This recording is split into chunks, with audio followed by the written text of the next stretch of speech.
All right, today we are going to use some watercolor paints to create the background for our donuts. We've learned about the artist Wayne Thiebaud and his dessert paintings.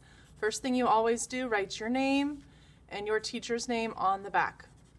I'll have your teacher's name on the board. Please write your first and last name in case it goes into the art fair. I need to know both your first and your last name. On the front, you are going to create your background. It's going to be kind of a soft, fuzzy background so the donuts really pop out, and we're going to use this fun glitter paint.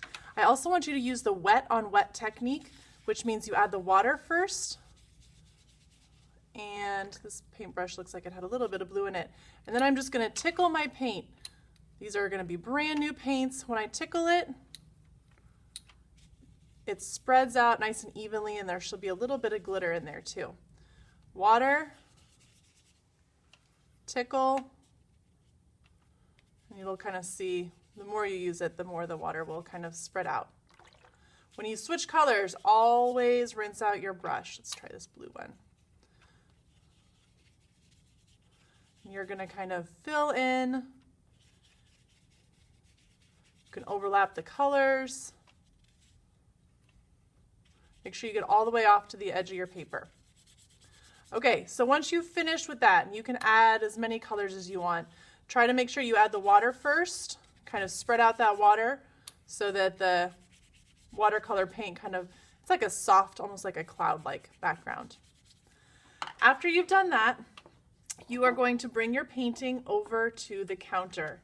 And I'm going to show you where that is. And you're going to do your stamps. So I've got some brown tempera paint for the stamps. And then these pool noodles that I've cut. Oh, shoot. I've cut these pool noodles so that you can use these as the stamp. It's like a perfect shape for a donut, and it has this kind of red texture to it. You're going to just dip it lightly in the paint, kind of get a little bit, not too much.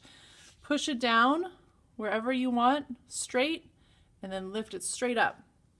I have a little bit that I didn't quite get, so I'm just going to do that one again. Push it a little bit more, lift it straight up, and I kind of like that. I think that looks more like a real donut. If you want it to be a perfect round circle, you might have to do it one more time. All right, now I'm going to do it again. I might want some of my donuts not all the way on the page. I might want some of them kind of half off the page. You can do 5 to 7 donuts. Don't do more than 7. It gets a little too crazy if there's more than 7 on their page.